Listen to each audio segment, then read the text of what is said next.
Drop the Rock, Removing Character Defects, Step 6 and 7 by Bill P., Todd W., and Sarah S.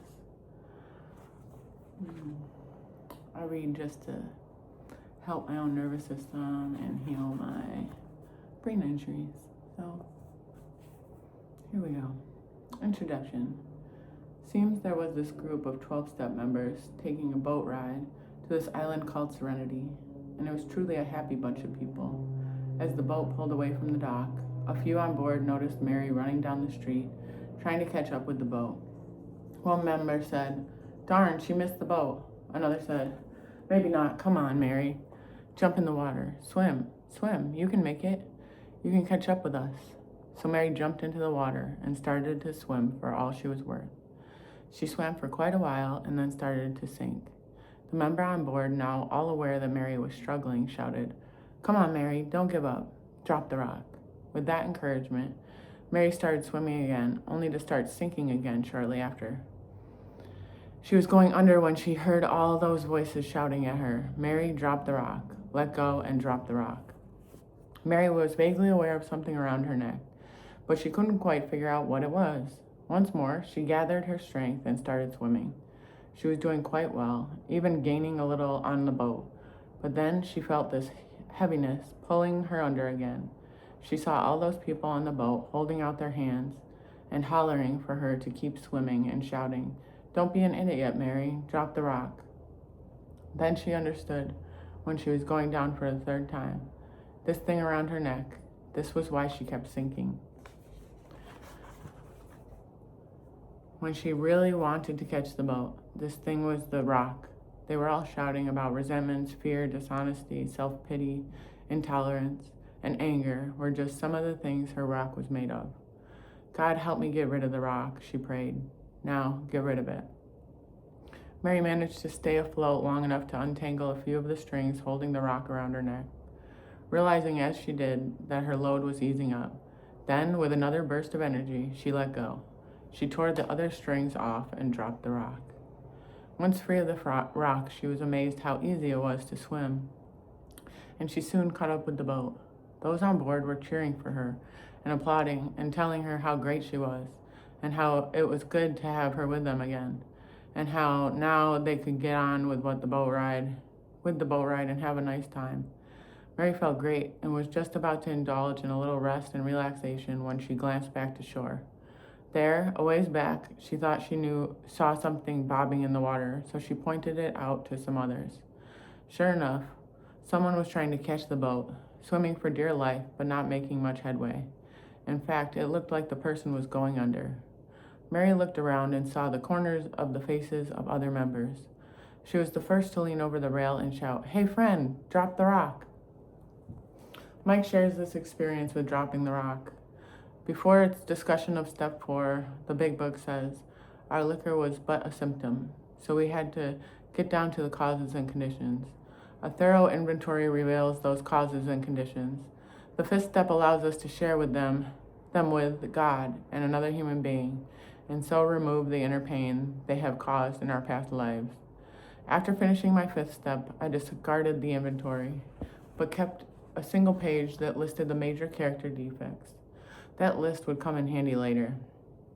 The first time I read Step 6, I thought it meant I had to arrive at some angelic state of mind in which I would become and forever remain entirely ready to have God remove all my defects. I had forgotten that AA promises spiritual progress rather than spiritual perfection.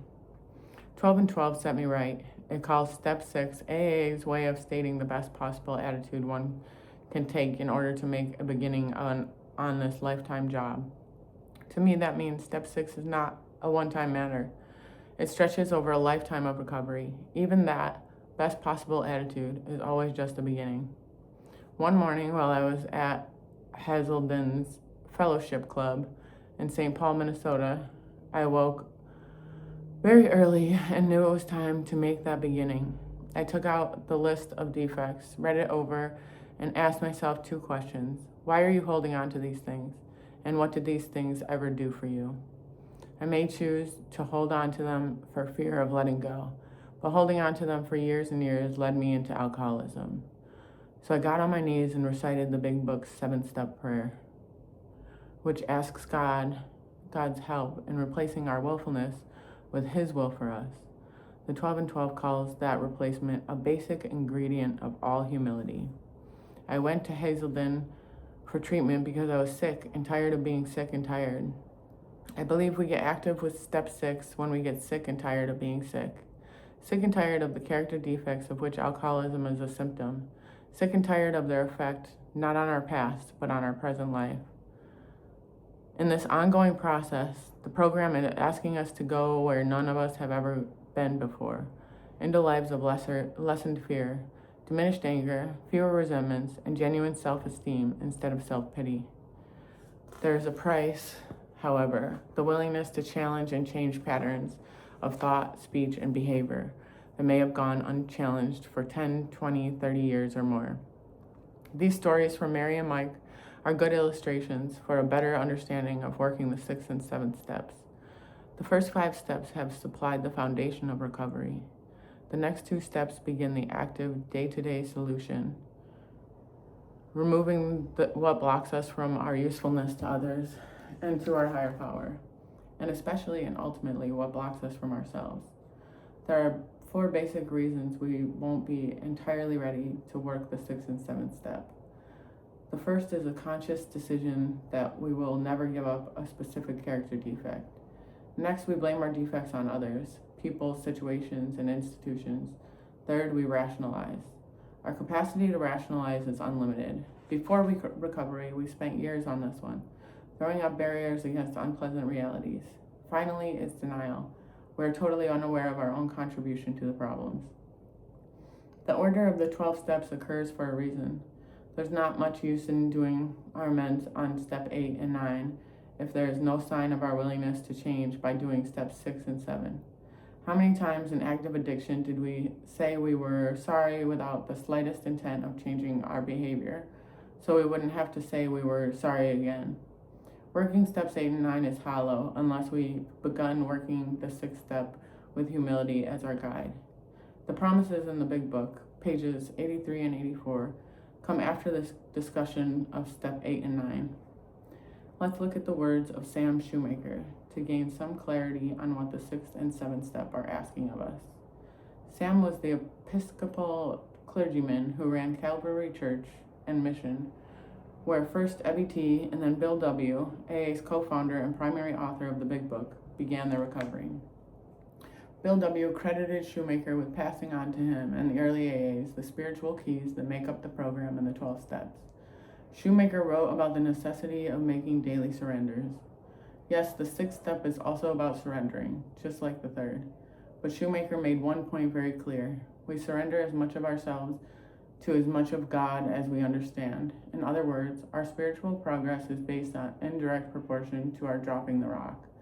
We are very fortunate that all our defects aren't revealed to us all at once. Recovery work by giving us daily insight into what we can do to remove what blocks us. Recovery works by giving us daily insight into what we can do to remove what blocks us. We need a daily awareness that our character defects are the opposite of the principles of our program. Shoemaker also passed on to the early AAs the idea that God reveals as much truth as you can live up to. That statement puts us directly on page 164 of the Big Book, where it says, "The answers will come if our own house is in order." The 6th step helps us do that. Some have called the 6th and 7th steps the forgotten steps because they aren't talked about that much. Others have called the steps the most important. Perhaps the whole program is about 6 and 7. By working the 6th and 7th steps, we are less likely in recovery to stay stuck in old, unproductive, negative behavior patterns. We gain more understanding on how all the steps, although ordered for a reason, need to be worked together. This prevents us from falling into the trap of understanding only just enough of the program to make us miserable and not enough to make us happy. For example, some of us might fall into the trap of thinking the support system of the fellowship meetings is the entire program of action. The action of the 6th and 7th steps culminates in dropping the rock. All the stubborn grasping, stupid holding on to old patterns of behavior, thinking, and feeling that are harmful to our progress and recovery.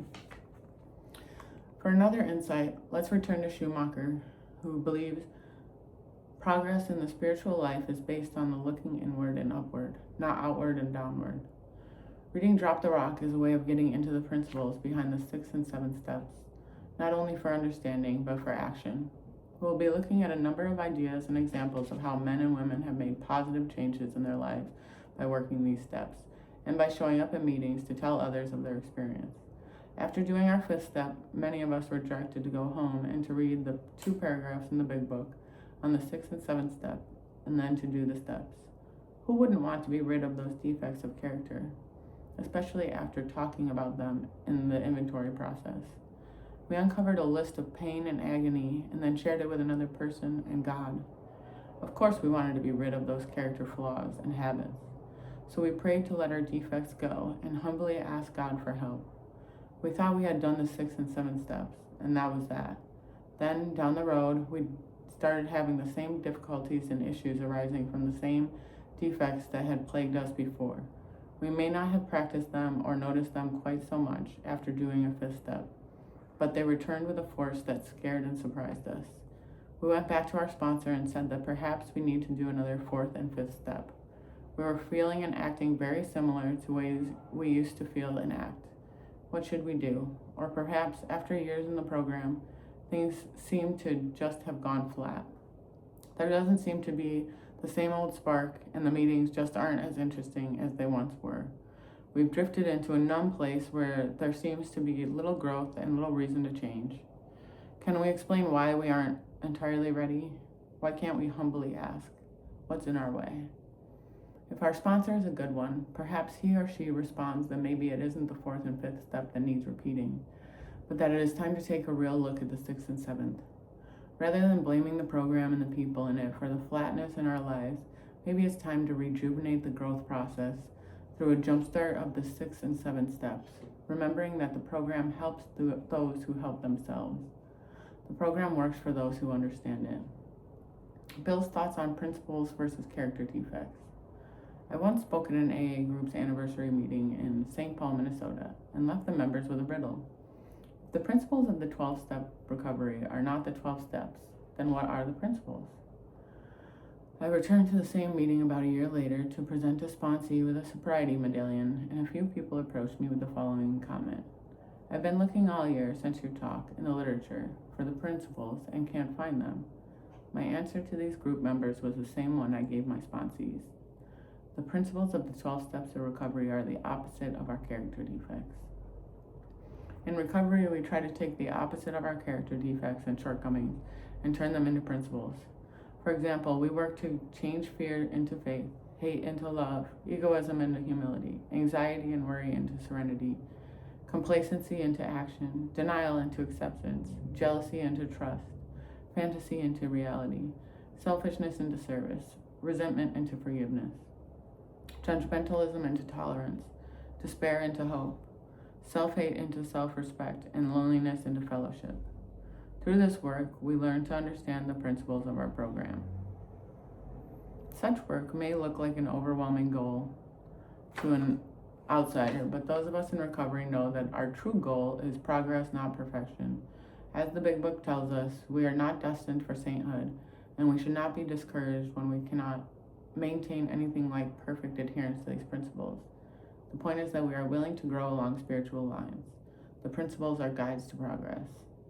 Also, the 12 and 12 states, AA's 12 steps are a group of principles, spiritual in their nature, which, if practiced as a way of life, can expel this obsession to drink and enable the sufferer to become happy and usefully whole. What exactly are the principles, and where did they come from? Over the years, a list of principles that correspond to the 12 steps has been printed in AA newsletters and on pocket cards. The origin of this list is unknown, although it is used by many 12-step members. Step 1, honesty. Step 2, hope. Step 3, faith. Step 4, courage. Step 5, integrity. Step 6, willingness. Step 7, humility. Step 8, brotherly love. Step 9, justice. Step 10, perseverance. Step 11, spiritual awareness. Step 12, service. In this book, we and all those who have assisted us will attempt to take a real look at the 6 and 7 steps. We must learn to take the intellectual knowledge and turn it into emotional and spiritual reality, into living, so we can continue to change and grow and be useful. To become the person we can become, we must drop the rock. All the grasping and holding on to old patterns of behaving, thinking, and feeling that are harmful to ourselves and others. The focus must become moving toward completion, rather than away from unpleasant and uncomfortable habits and actions. Please join us in this adventure of learning to put the sixth and seventh step into action. Through these actions, we will be able to transform our lives and our relationships.